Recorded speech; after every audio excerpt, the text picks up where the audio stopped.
Welcome to episode 101 of Stageworthy. I'm your host, Phil Rickaby.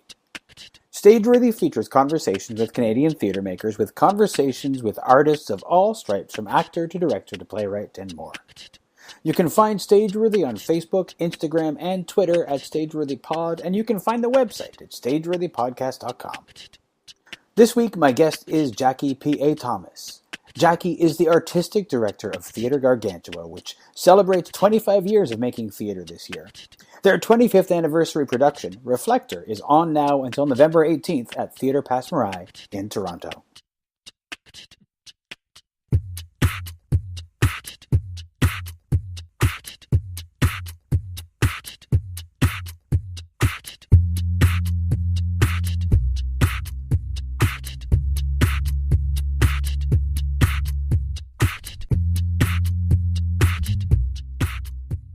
Before we start talking about Reflector, okay, I would like to talk a little bit about Theatre Gargantua. Yep. Theatre Gargantua is a physical theatre company.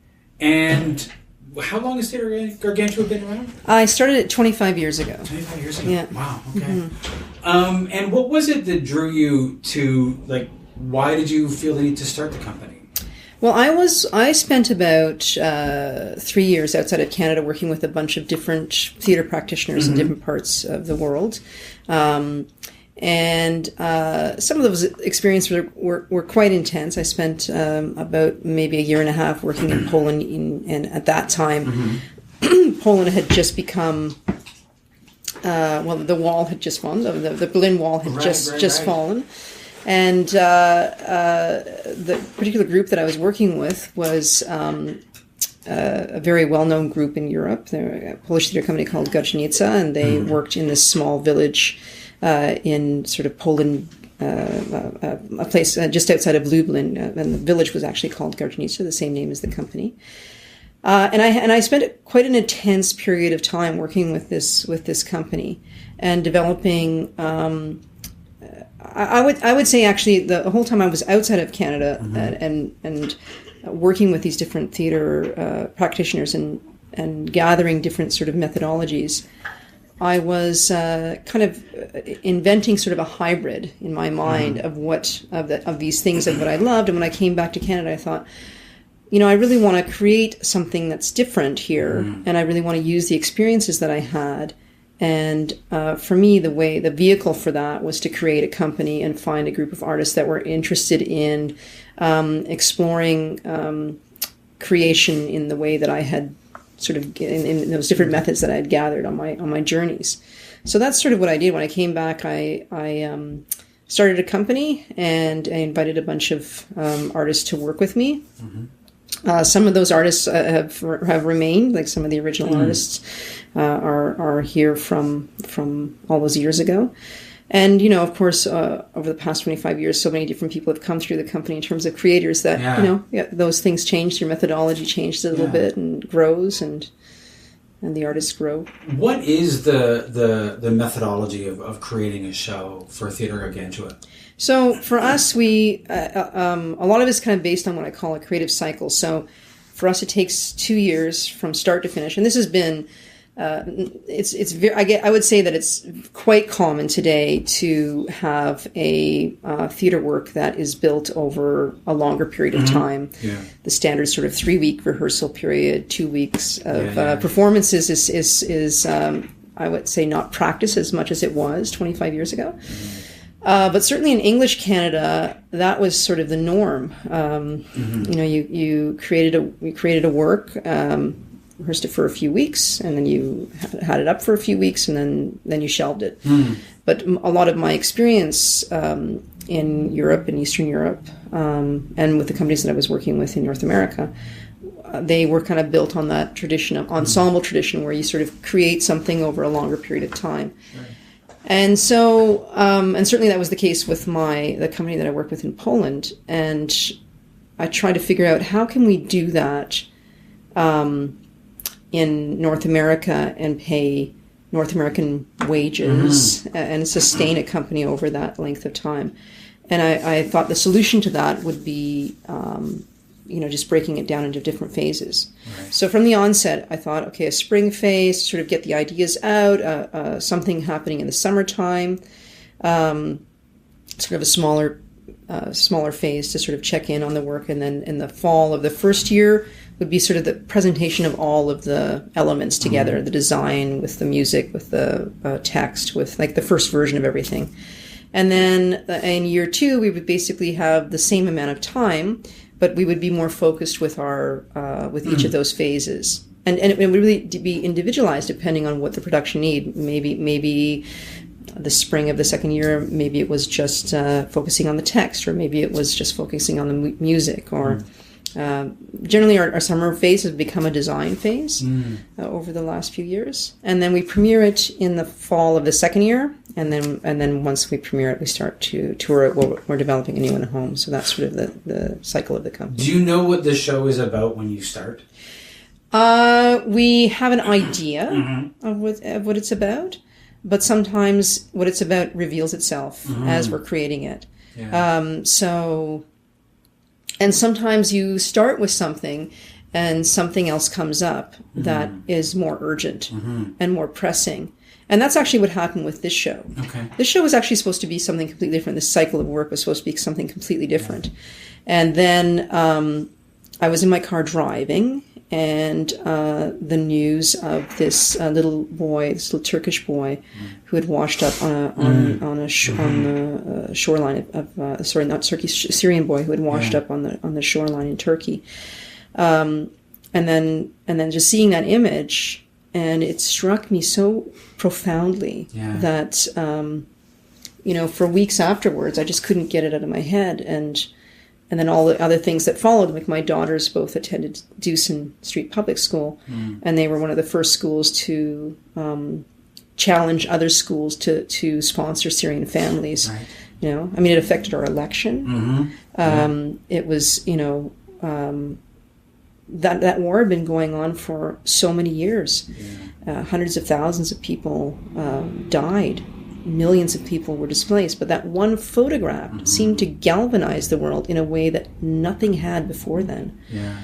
And that got me considering, okay, how does that, what is it about that photograph that did that? So it's not really, this piece is not about the war at all, or about that particular incident, although that was certainly the springboard for this particular work.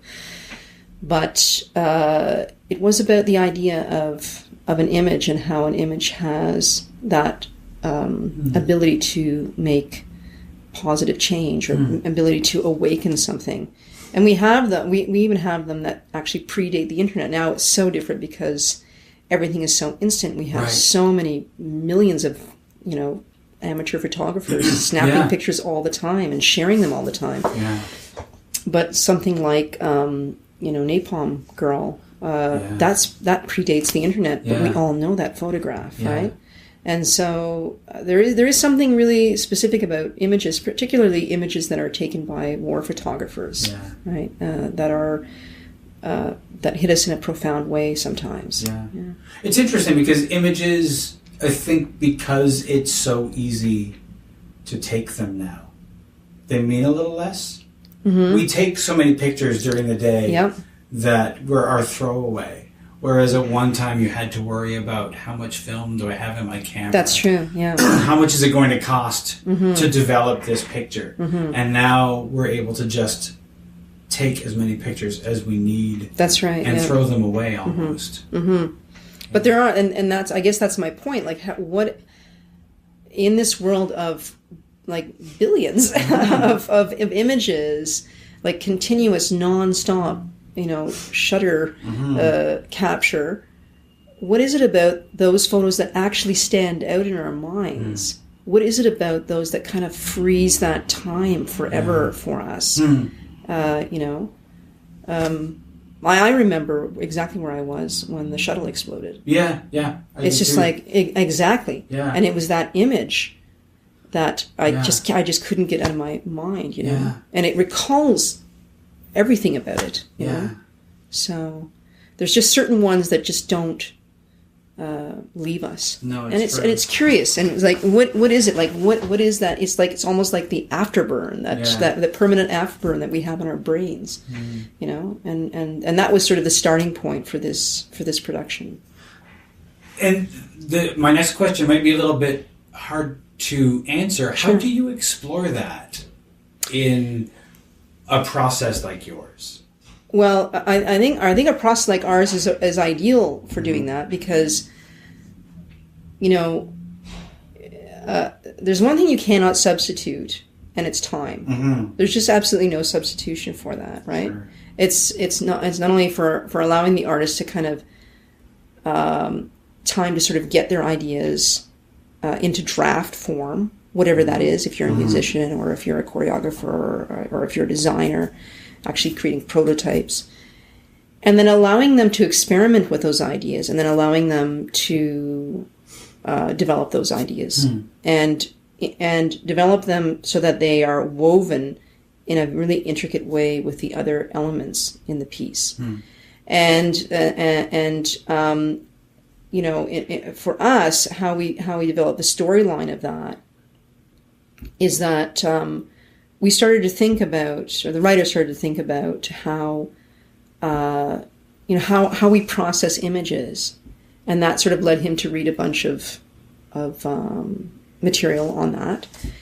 And he found this book that was based on these two neuroscientists who wrote this book, who actually were amateur magicians. And they started to talk about how neuroscience and magic are very similar. And the reason why magic works is because our brain is only able to process certain things. Yes. Yeah. You know, we think we're amazing multitaskers, but the reality is, you know, if the magician brings his wand over here, that's where your eye goes. Yes. Well, he, you know, creates the trick over here, and the same is kind of like that for processing images. And they explain that. So the playwright sort of delves into that in the story. So in our story, there are 4 characters. So one character is inspired by this scientist who is an amateur magician, the neuroscientist. And he has 3 subjects, and one subject is this war photographer who has suffered this this debilitating visual impairment, where he can see things, but objects kind of don't make sense. And it's based on the man who mistook his wife for a hat. Yes. Yeah. So he has this visual impairment, and he's taken this shot, and it's not really specifically said what the shot is, but the shot has had an effect on him, and it's had an effect on the other 2 characters that the neuroscientist is studying. And so, and they all kind of meet in his office. So there's scenes with the 3 of them. So the scientist. So there's a scientist character. There's the war photographer character. There's another character that was inspired by our daughters, who are just, you know, very proficient with Instagram and those kind of, you know, image apps. And it's sort of this young character who's kind of reached this guru status online, and she just processes images, and this one image kind of cuts through everything, and she almost slips into the image. So she imagines herself that she was there in that moment. This image had affected her so much. And then another character who has this real life condition called hyperthymesia, which is this condition that you cannot forget. And these images, it's actually, again, based on a real story, a woman who cannot forget. And these images that they process, like literally thousands of images a day, and they have this incredible memory where they can remember exactly the same thing, and they have this Rolodex of just flipping images all the time in their head. So these are the 4 characters, and they kind of form the story. And then there's sort of another layer of the piece where these poet characters come out at the beginning, they come again, they appear again in the middle, and they appear again at the end, and they have there's sort of like a spoken word poetry, which has another underlying narrative, which is based on images, and at the end kind of recalls a little bit of the Curdy shot. So that's kind of how we put it together, and it's interesting the way that, like, Theatre Gargantua, like you said, you started the company 25 years ago, has an incredible longevity in the landscape of theatre in Toronto, in a landscape that does not do a whole lot of physical theatre. Yes, it's true. And so there's this unique place for physical theatre where do we not respect physical theatre in the same way that we respect the quote-unquote traditional play? Or is it... Why do you think we don't see so much of it?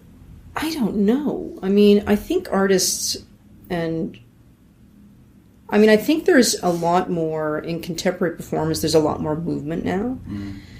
And I think certainly dance companies have a lot more theatre in them. And I think that sort of interdisciplinary... world is, I think, certainly more practiced now than it was, again, 25 years ago. But 25 years ago, we were still quite young in our own evolution of creating original work. We were kind of shy about it almost. The regionals were still doing Neil Simon plays. It's taken a while for us to build up a Canadian canon of work. But now, like, if you go places and you look at the kind of theatre that's being produced in our city and in Vancouver and Montreal, like all across the country, we really do produce amazing theatre in Canada, and it's talked about in places that I go, and I'm quite proud of the community and what we're able to achieve. Why? I mean, I don't know. Is that true that we don't see as much physical theatre? I guess it's true that we don't see as much physical theatre as there is for example, in Quebec, where it's sort of more of a tradition. Yes, yeah. But again, I think that there's, we're maybe a little slower catching up in English Canada than they are in Quebec. And I think that's a funding thing because they're just better funded there. Yes, yeah. So, but I certainly think that there's an appetite for it. I think audiences enjoy it, and I think that there's certainly an appetite, judging from the amount of audition requests that we get. Yeah. There's an appetite from the creator to explore this kind of work. Sure. Yeah. When I was involved with Keystone Theatre starting out. Oh, right. Yeah. That's where I know you from. Okay. We were doing this thing that was entirely physical because we were limited by the lack of dialogue. Right, yeah. And figuring that, we sort of like originally did sort of like a similar process to the one that you described. Our first show did take like 4 years to put together. Right, yeah. But we were sort of looking around, like realizing that there was nothing really like it, which is a unique, like an interesting spot to occupy when you're doing theater in this city and in this country where we're so, I think, in a lot of ways, dialogue dependent, and how many shows do we see where it's like it's a living room? That's our set, is the living room, and to go outside that is always a really exciting thing and scary. Yes, to do. Yeah, I agree. Yeah. We always found that, after we were touring The Last Man on Earth, and hearing audiences interpret the play, and hearing how their interpretation was different from ours, we had to we fought against that for so long. Like, there was a period of time where we were like, no, this is what is happening. And then after a while we backed off and we're like, no, it's whatever they get from it is what they get from it, which can be a difficult spot to get to. What is your theater background? Why did you start doing theater? What is it that drew you to theater? I mean, I studied theater at university, and I also took classes. I started taking sort of Saturday morning acting classes when I was in grade school. Do you remember why that you were drawn to that? I think I was drawn to that because, I was drawn to that because there was a slight conflict in my family. My brother had become estranged from my family, and that was a bit of my escape, to be honest. That Saturday morning, kind of just going downtown and sort of being with a group of people and playing other characters became a bit of an escape for me. But certainly when I became more serious about it, I don't think it was necessarily an escape. It was simply just an excitement and interest in it, and just being creative was very satisfying. It was somehow very satisfying.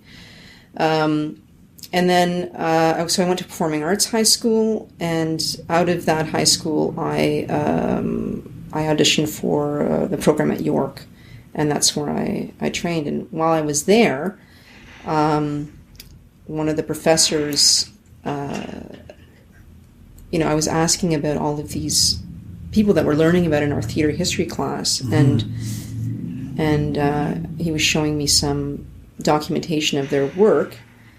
And then he sent me down to the world stage. They were showing a company from Poland, and I decided to go and check this company out. And I was really amazed by the work.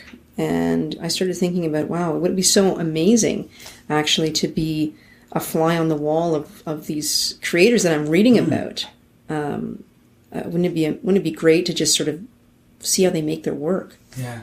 And then I discovered this huge secret that I'd like to share with all of my any young people that I talk to. I always share this, is that I discovered the secret that everybody wants to help you, and nobody knows that. It's true. And it's really literally, you just need to ask. Because I started to write to all these people, including like Grotowski, and say, I just want to know how you make your work, and and he basically invited me. And so I spent the better part of 3 years outside of Canada working with different companies, and then I landed in Poland for a year and a half working with a very specific kind of company. And that's where I kind of grew up artistically. From all of these experiences and sort of taking the best of my version of the best, tossing everything else out and saying, okay, this is the kind of theater I want to make. Can I ask about that secret that you shared with everybody? Yeah.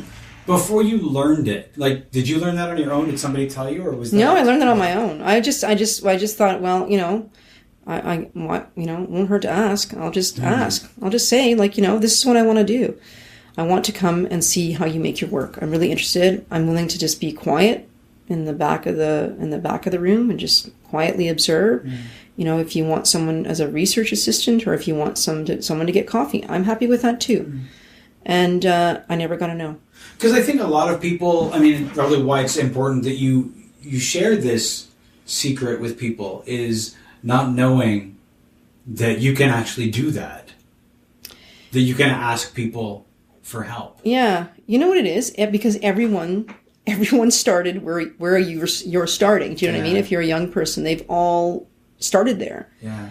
And people are generally kind, and they're generally generous. They just need the opportunity to be both of those things. Yeah. And sometimes you just have to ask for help. And sometimes they won't be able to be busy, or you have to be really specific about your request. But I've honestly found that is the case, that we've just always had really good luck with that. Yeah. That's it is an important lesson. When you sort of grew up artistically with this theater company in Poland, is there, this may be a very vague question, but is there something that you learned there that was like an epiphany for you, something that had never occurred to you before?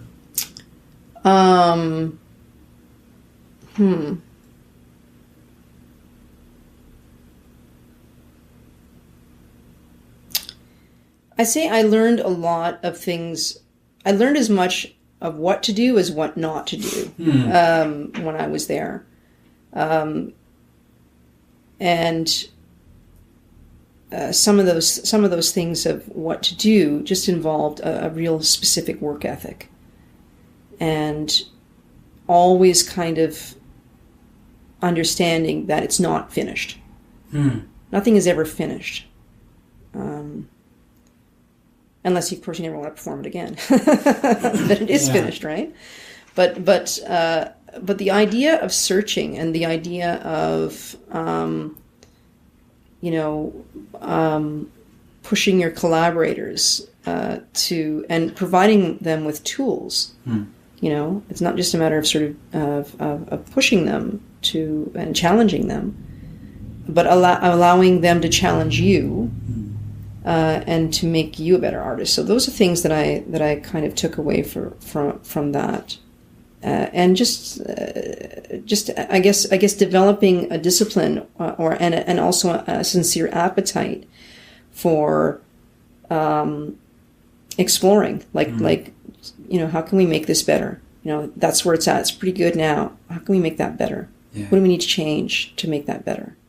So when you are at the end of your 2-year cycle of a show, like so for example, Reflector. Once you're done that first run, do you send that on tour? Do you revise it before it goes on tour? Anytime we remount a show that's premiered, we'll always make changes. But what we won't do, that's not totally true. I mean, sometimes we've remounted stuff and we've redeveloped certain sections of the play. And that's certainly true for a show that we remounted a number of times called Raging Dreams, where there's just a couple of sections of that play that I now it's almost a joke that we always have to do a different version of this particular scene because it's just what ends up happening. But for the most part, there's not major revisions, there's not major rewrites, there's not major because the company doesn't have a choreographer that comes in and says, "This is where you move, this is what you do." The hard part for that, and same thing with composers, we kind of compose our own music. The hard part of actually generating that stuff and designing that stuff has all happened. So I would say once a show opens, it's tweaks, and it's also just the actors wielding that material, and allowing them to really sort of sit comfortably with it. And that really, there's no substitute for that. It's just, you just need to perform it. You just need to practice. That is what it comes down to. And when a show goes on tour, do you have people sometimes, or you remount a show, do you usually bring back the same cast? As much as possible, yeah. It just makes it easier. Yeah. But, they're built in such a way that other people can step into, and there's certainly enough documentation that happens over the course of 2 years that we have. When somebody steps into one of those roles, what's the process for teaching them something that they weren't involved in the development for? Well, sometimes I'll give you an example for the show that we just remounted a show called Raging Dreams, which we first premiered in '96. We started developing in '95. We premiered it in '96, and we've remounted it a number of times. It's quite a popular show, but it's also a crazy show. So the show involves these 5 ropes, these 6 performers, and they're on ropes for much of the show. So they have to climb up, beat themselves in. They're also lighting themselves because they've got these special lighting devices that are attached to their costumes. They're drumming upside down. They have to clip in these things and reorganize the set in every single scene. They're singing, and there's music from start to finish. And there's a wall of rain that separates the audience from performers, so it's like it rains for the whole show. So it is a pretty insane show because you're moving for much of it, and you're acting as your sort of own technician and your lighting technician and your rigger, it's a pretty nutty show. So that's one of the most difficult shows that we have to perform because it's also vocally very challenging. Like I said, you're pretty much singing, if you're not speaking lines, you're singing from top to bottom. Right. And it's also physically challenging because you're always hauling yourself up a rope. So in a situation like that, sometimes for certain parts we have to sort of call in the previous actor to come and train with that other actor. But there's enough of us that have a memory of that show because we've done it, a few times now, that we can also kind of step in to help the other actors. But I generally break it down. I generally say, okay, we're having just singing rehearsal, just movement rehearsal, just working on, and then I start to sort of incorporate all of them. But they are complex because they're so they're intertwined, and they're very musical. Yeah. So sometimes if you're kind of slightly off the beat, and I don't just mean that in a musical sense, like the whole, like the movement and the music, it kind of really has, it's very intertwined. Yeah. Must be challenge, like a real challenge for a new actor to come in. It is, for sure. Yeah. Especially with a show like that. Yeah. But they always rise to it. I'm sure that they do, because you always want to do your best. Yeah. What are running a theater company, even in the short term, not an easy thing to do. No. To do it for 25 years is a particular challenge. Yes. Any secrets? Any tips? You just gotta really love what you're doing and find some people around you. You gotta surround yourself with super talented people. And, you have to get a great board. We have a really great board, a very supportive board. And what else can I say? I mean, it is hard, it's super hard. And, somebody had said to me the other day, I think you might be the longest serving female artistic director in the country. You probably are. And I think that might be true. Yeah. That is, a daunting statistic. It's hard, but there's a lot of joy, and I'm a bit stubborn. Maybe that's why I've been around so long. I don't know. Yeah. What does the day-to-day of running a theater company look like at this level? Well, a lot of my day-to-day now, in terms of administration, is covered off by our producer, who does a lot of that. And I was more hands-on when Yolanda had started, because Yolanda's, who's our current producer, she actually came from a background of as an artist. So she was she had done her MFA in directing, and she'd done a number of successful shows, directing her own shows. And so she had some producing experience, but I think she sort of cut her chops here and learned a lot about producing just by practicing practicing the last 4 years. And so she's taken a lot of that off of my plate. So a lot of my work has to do with relationships, sometimes with sponsors, in terms of administration. Certainly anything to do with grants, I'm involved with all of that. But it's not quite as daunting as it was in the earlier years, when I didn't have a producer that had a lot of experience. Well, it sounds like a real blessing to have somebody come in and do that. Definitely. When you're working on a show, and you start with an idea and you're putting it together, and learning what that show is going to be, do you ever come across something that you say, no, we could never do that? And the reason why I ask is because thinking about this show that you were mentioning, with the actors climbing on ropes and lighting themselves and singing, and there's the wall of rain. At any time do you ever think, no, that's not possible? No. No, I don't. No? I never think that.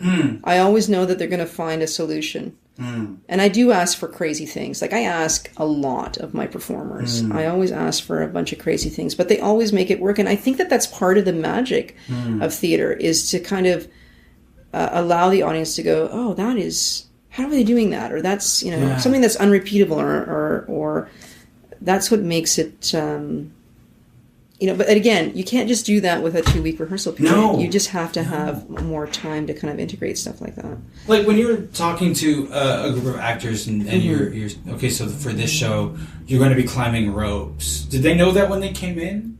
No, we didn't know that when they came in. Oh, yeah. So the ropes were kind of introduced the ropes were kind of introduced halfway. Well, were they? I'm just trying to remember for that process. They weren't at the very beginning of the show. So the spring phase had no ropes in it, and then the fall of the first year, we decided that's what we were going to do. We were going to include these ropes. But that first year, we were actually climbing without any harnesses or any safeties at all. We were just literally hauling ourselves up. And then the second year, the costume designer said, "Okay, we're going to make this a little easier. We're going to build in harnesses into the costumes, and we're going to get a bunch of beaners, and we're going to integrate it into the set." And so we just, a lot of it was just sort of, what's in your imagination. I mean, my first idea for this was that we would actually create these like water bladders almost that would go this full 40 foot length, where it would have this sort of gooey material in it that you could actually write into. So you could actually write stuff, and that stuff would sort of slowly dissolve. But my idea, sometimes my ideas in physics are like in conflict. So that sort of turned into this wall of rain instead of this. I definitely knew that I wanted I wanted people to see that show through something, like something that would obscure the vision. Yeah. And in fact, with the rain, you kind of know, it happens all the time. You only ever see the rain when it's lit. So at the beginning of the show, when people are coming in, nobody knows that it's raining. They know when the lights go out and the rain is lit. They know that it's raining. And then, of course, they hear the sound. Yeah. And then sometimes they wonder, is that really rain? Yeah. But they kind of forget about it. And then they kind of wake up a little bit later. But I did want that sort of sensibility, because the story is it sort of transforms from one place to another. It's told in a very non-linear way. And I did want that sense of, like, lying in a tent and hearing the rain, and kind of your imagination goes to different places and it almost like slips into a slight unconscious place. Yeah. And so this is what we came up with in terms of the soundscape and the visual. Yeah. Are there? I mean, in a 2-year rehearsal process, there are always going to be ups and downs. And how do you handle moments when you think it's not going to work? When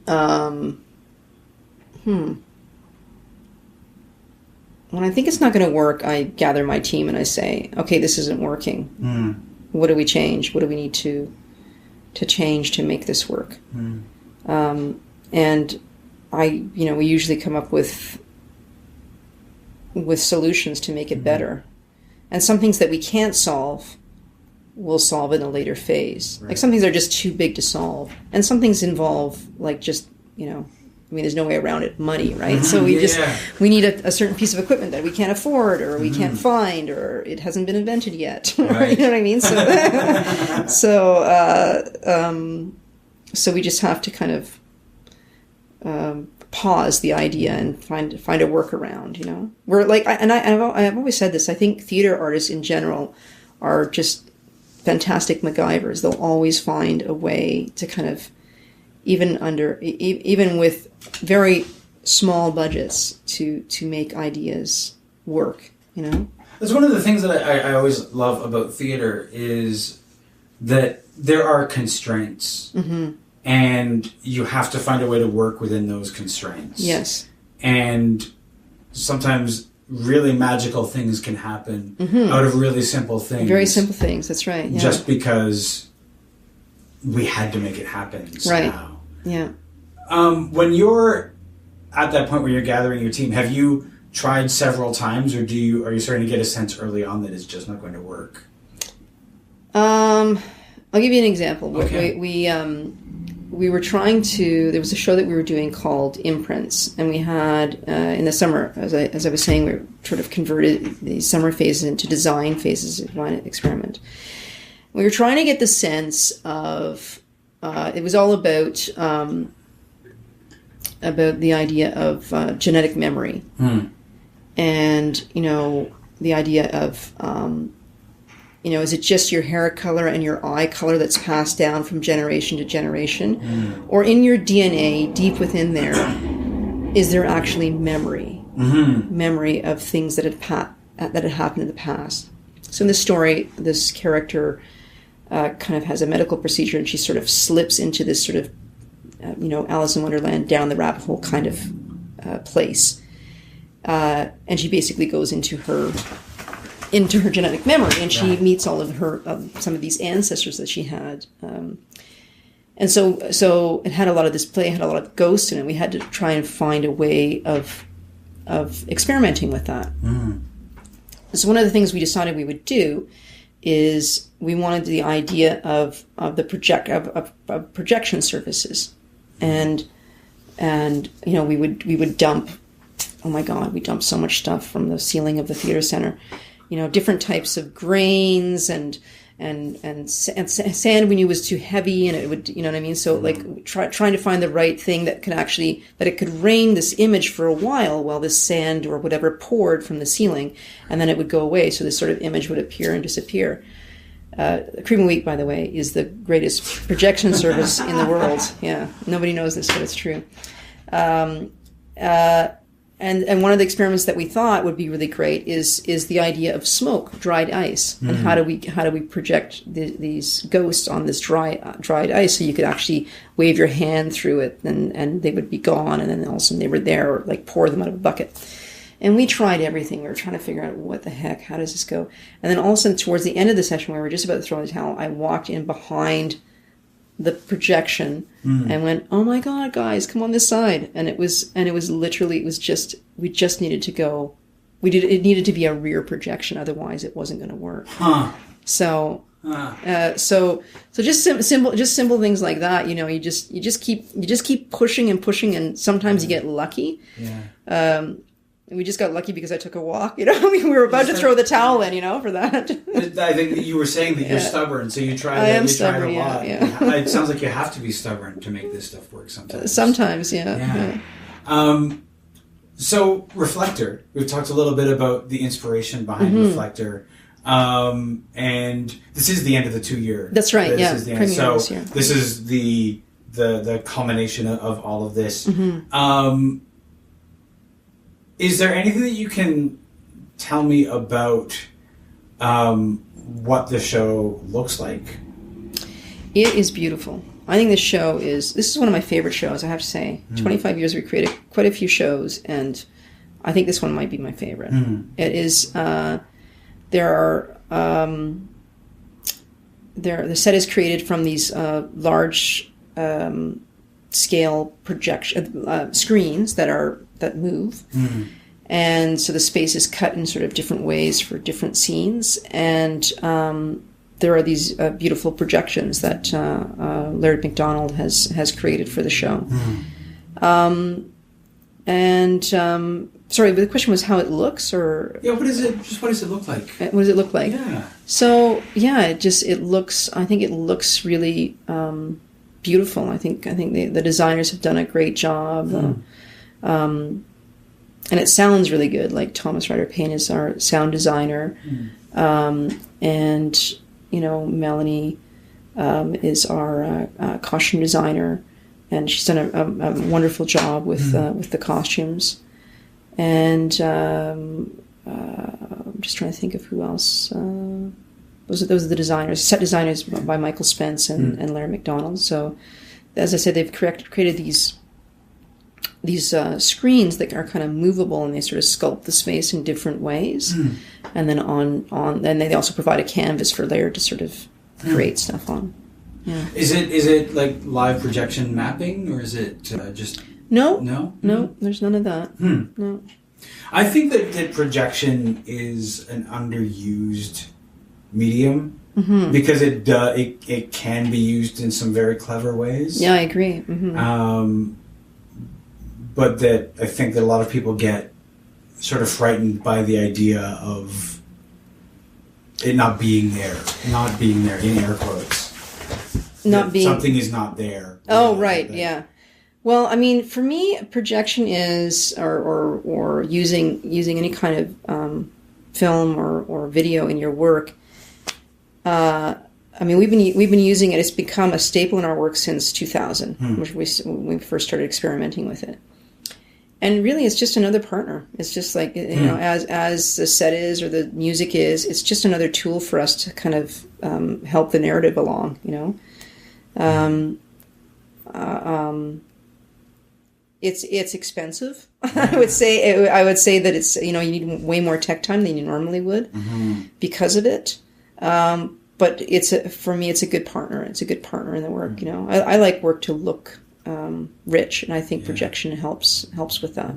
Yeah. I think a lot of people are afraid of it because they're afraid of what if it doesn't. Yeah, work? No, I hear you. Yeah. What if the projector breaks down? Things like that. I know. You know? Do you have backups or? Yes. I mean, generally, we've never had a projector break down, and the way that those bulbs work is that they don't kind of just blow traditionally. They sort of just get there because there's always two of them in there, so it'll kind of just get dimmer. Right. So I'm, you know, but there's plenty of other, you know, ways that I mean, when we were doing a show at Artward, the first version of a show called e-Dentity, and it was all about the internet and I mean, at that time, chat rooms. This is in 2005, I think, and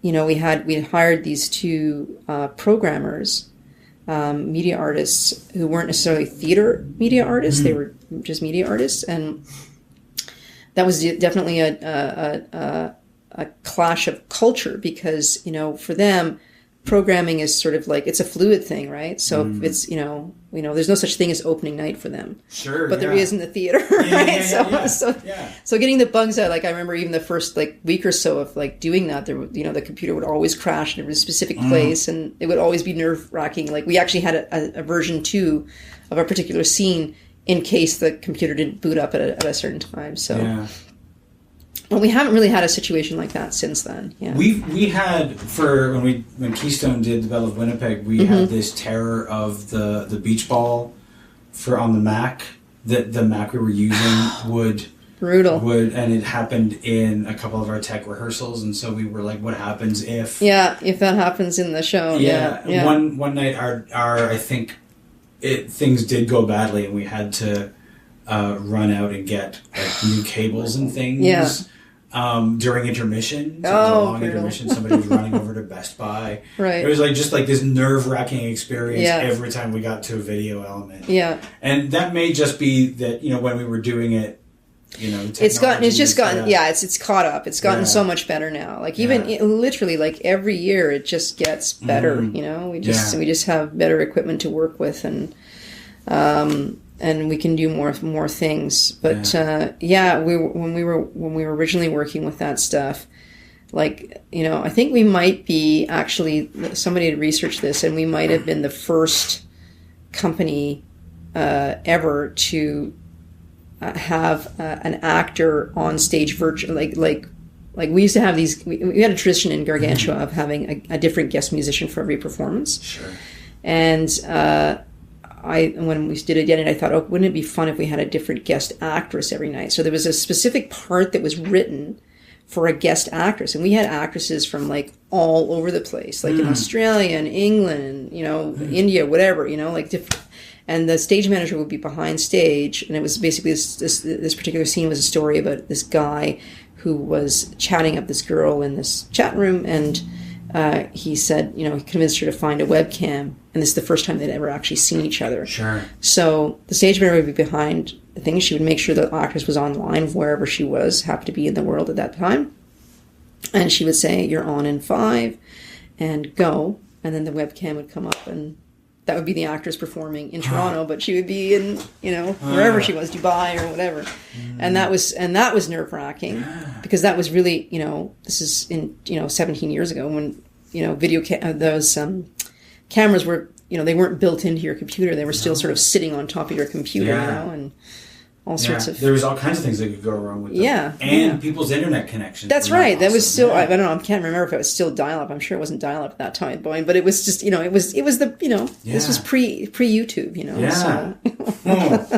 Did you have any nights where it didn't go, where somebody was not able to do it? No, we were. Oh, that's so good. It just worked out. Yeah.